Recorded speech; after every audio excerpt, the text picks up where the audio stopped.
What's going on, Husker fans? It's Ethan Bies, 4 Hours of Lincoln here. So, I can't find my damn clicker thing that, turns the show on and off. So, I'm just gonna stand up and do this show with the phone on tripod on the table, blah, blah, blah, whatever. So, anyway, we are coming off a fantastic weekend of athletics. Big volleyball win. Soccer gets a regular season crown. Life is good as a Husker. So here I am to preview what's coming up this week. We had no action since then. All the action starts on Thursday, which is with men's tennis. So not gonna get too big and deep into all the tennis action since it's fall season and it don't really matter until springs. But anyway, men's tennis will go to the USC invite. Well, they call it something else now, the SoCal Intercollegiate Fall Invitational, something like that. But they will travel to that, and then women's tennis will go to the Alabama invite to continue on what's been a pretty decent tennis fall season. Furthermore, both teams have come off a pretty successful appearance from their ITA regionals. But yeah, didn't win it, but I know the men won 16 matches altogether in the regionals, so good job from them, and yada yada yada. Moving on to women's golf, they will go to the Landfall Tradition, which will be their final golf appearance until spring. And look for Kellyanne Strand to continue off a very successful fall campaign. She's been doing pretty good.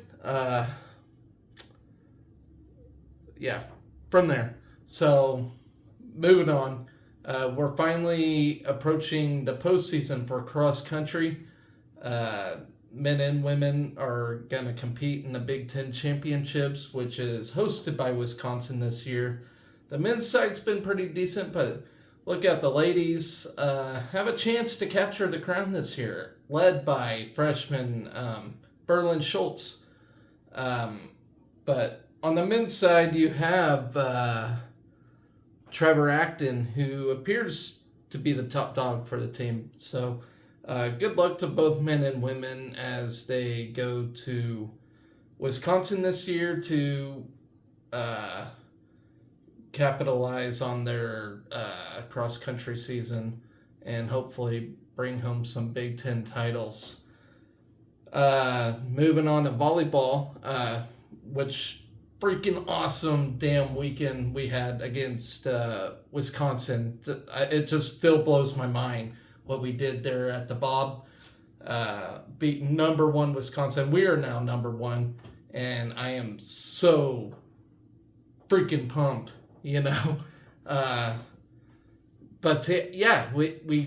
we're number one now, and now we get to ease into the Big Ten schedule a little bit. No Big Ten team is easy, but we do have Maryland and Rutgers this weekend. Maryland is I can't read, guys. My notes. Maryland is 4-8, or 14-8, while Maryland is 9-11 overall. So we're looking to improve our season. Going what's our record right now? I am sweating, guys. It is hotter than shit in this house. My wife seems to crank up the heater. It's like I kind of wish I did the show outside. It's a lot cooler out there, but my wife cranks that heater up. Right now, we're 19-0 overall, 10-0 in the Big Ten Conference. So we're hoping to move our record to 21-0 and go 12-0 in the conference. So even though it's not like Wisconsin, it's still important to win these games. Keep our number one overall record and from there. So only us and the Citadel are the only remaining unbeaten teams for the year. So pretty exciting stuff. I'm just super excited. Merritt Beeson's also the National Player of the Week, and no surprise. I mean, her gutsy performance there at the end of the Wisconsin game was just second to none. I mean, she did not want to lose that game. You could see it on her face. She just had that game face on. She meant business. She went out there and tore it up there at the end. We had a hard time navigating their Sears Towers of players, but we got it done. So couldn't be any more happier and proud of her as we just, devastated Wisconsin. She just seems to have a personal vendetta when it comes to Wisconsin, and I am here for it. So let's move on to rifle. Not a big sport that everybody loves and talks about, but we do fare up against the number one and number two teams in the country. So this is Rifles Wisconsin this weekend. So hopefully they can get things done. It's led by defending national champ Cecilia Aussie, defending small bore national champ Cecilia Aussie, as we continue to improve in our season. Last outing, I should say, we had a record-setting performance both against Ohio State and who was it? Sorry guys, bear with me.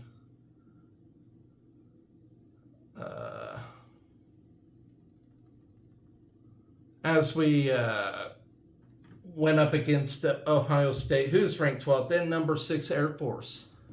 Record-setting performances there against them two teams, and they're great teams. But yeah, we had record-setting performances against them, so hopefully we can just keep building and continue. We're number 3, by the way, so it's number 1 versus number 2 versus number 3 this weekend, which is against West Virginia and TCU. West Virginia being number 1.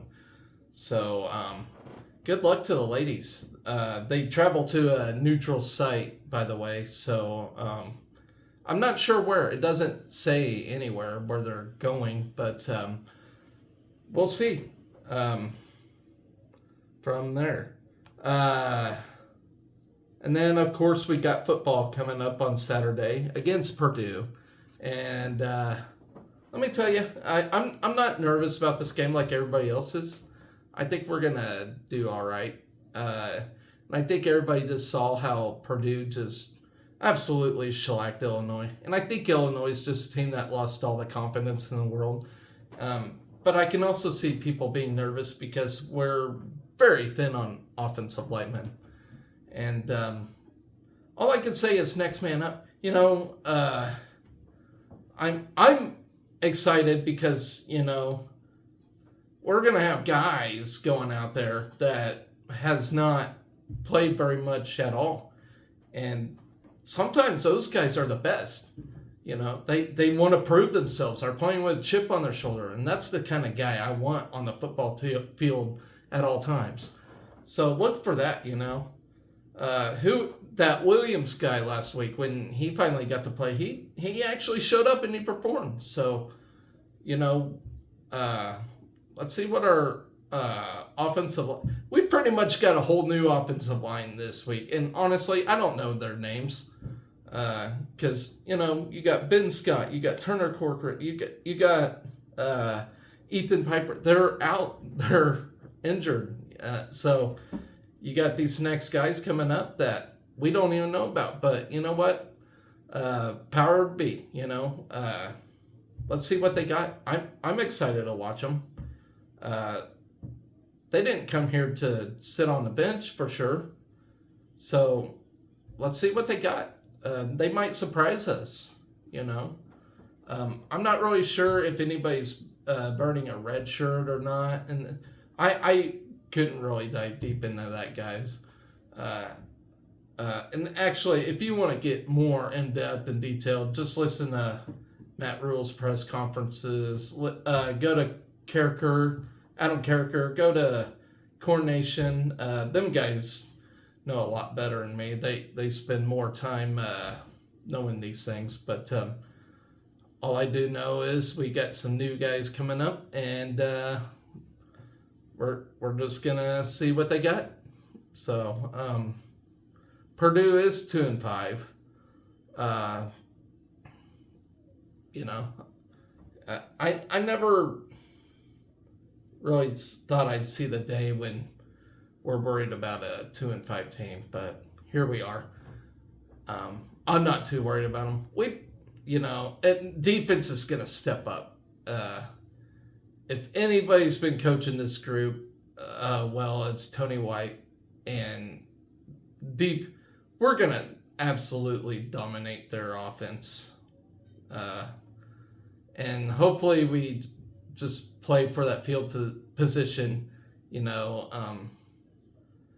That's pretty much what it is right now, is a battle for field position. So, just gotta, defense gotta keep playing lights out. And, they've been saying these guys have been excited going out there on the field and performing, and it shows, And let's just erase Michigan from our memory.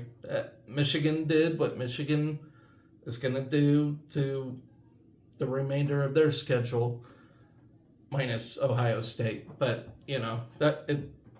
that's just what they're going to do. Michigan's just a good team, so wipe that from your memory. We lost a national caliber team. If they didn't cheat, that is. But, so let's just see what this group's got. So then on Sunday, we finally get to see some basketball action, and I am just stoked. You got Fred and Amy's teams getting ready to showcase their team. I'm excited to watch Keisei Tominaga, Rink Mast, and Sam Hoiberg. This team's going to put it on this year, and I have been saying since day one, and I have not been wrong for most of my predictions this year, guys. And I know I'm not going to be wrong about this, but we're going to see our very first NCAA tournament win. Mark my words, we're going to see it. I just know it's going to happen. This group is super special. We're not ever going to see a team like this ever again, I don't think, because it's a badass team. You got a couple of international players that did good in the FIBA whatever.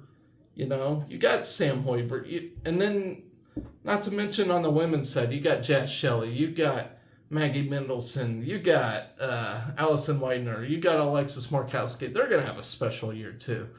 So I can't really preview the team they're playing. Men play Doan. I don't know much about Doan. They're supposed to be a team that we're going to beat up. They're supposed to be. I've seen wilder things happen. I've seen K-State lose to Emporia State. But I think we're going to just take care of business and showcase our talents. And hopefully some younger players get some playing time. And then,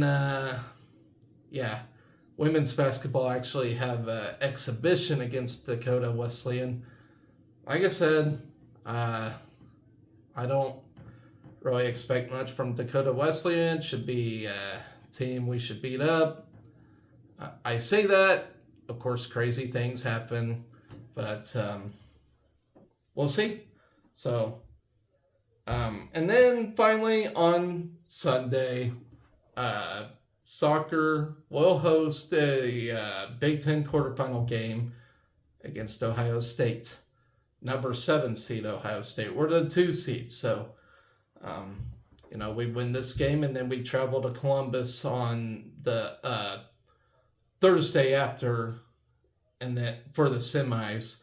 And if we win a semifinal match, we'll play on Sunday for the finals. So good luck to the soccer team. I think Eleanor Dale is 4 away from a season record of goals.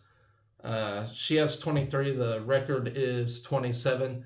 Let's hope she gets it. That'd be awesome to see. So I'm really excited about this soccer team. They've been playing well all season.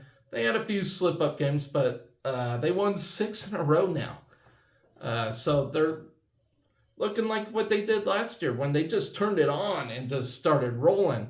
It was too bad we did not get to see them in NCAAs last year, but we made it to semifinals last year. I said at the beginning of the year, we're going to meet them against Michigan State in the finals. And right now, Michigan State's the number 1 seed. So I feel like my predictions still hold true. And Penn State dropped to number 4 after being number 1 on top of conference all season long. Just one game messed that up. And it was mainly because of the ties they had. Now, what worries me is we lost to Penn State 0-1, which that should have been a tie as well. But, at the end of the day, it seemed like taking the loss was better than having a tie. So it worked out for us. But anyways, guys, that is the week coming up. Hopefully I can find my damn clicker so that way I can have my comfortable seat and talk to you guys. But yeah, sorry you got to see my sweaty face tonight. It's just hotter than shit in here, and it's October, so I'm ready for things to cool down. With that, guys, I hope you all have an excellent rest of the week. And always remember to be excellent to each other. As Bill and Ted always says, go Big Red.